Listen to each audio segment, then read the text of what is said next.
Difference between IELTS and PTE. IELTS in the full form, International English Language Testing System. PTE, Pearson Test of English.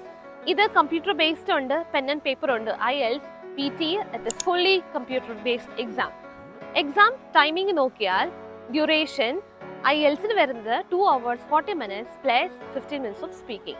പക്ഷേ ഇവിടെ single stretch exam ആണ്, 2 hours ആണ് duration. PTE is an integrated task. പക്ഷേ IELTS വരുമ്പോഴത്തേക്കും സ്പീക്കിങ്ങിൻ്റെ mark സ്പീക്കിങ്ങിന് മാത്രം, റീഡിങ്ങിനുള്ള mark റീഡിങ്ങിന് മാത്രമേ പോകത്തുള്ളൂ. PTEയിൽ നോക്കുവാണെങ്കിൽ സ്പീക്കിങ്ങിലെ ക്വസ്റ്റ്യനിൽ ആ ഒരു ക്വസ്റ്റ്യൻ്റെ മാർക്ക് സ്പീക്കിങ്ങിന് മാത്രമല്ല റീഡിങ്ങിനും കൂടി പോകുന്നുണ്ട്. അഗെയിൻ ഇതിൽ ഓവറോൾ സ്കോർ നോക്കിയാൽ 9 ആണ് ബാൻഡ് IELTSന്. ഇവിടെ ഓവറോൾ 90 വേണം ഫോർ PTE. ആൻഡ് ഇവിടെ 4 modules listening, writing, reading and speaking. ഇതിൽ ലിസണിങ്, റൈറ്റിംഗ്, റീഡിംഗ് ഒരു ദിവസമായിരിക്കും. Speaking will be conducted in some other day.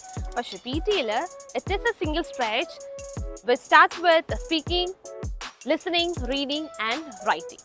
ഇവിടെ എക്സാം റിസൾട്ട് വരുന്നത് 13 days ആണ് IELTSന്. പക്ഷേ PTE you will get within 2 business days. ഇപ്പം റീസെൻ്റ് ആയിട്ട് 24 hours തന്നെ എക്സാം റിസൾട്ട് വരുന്നുണ്ട്. And both are difficult exam. The most difficult one is IELTS. So always prefer PTE for your language test. See you in next video.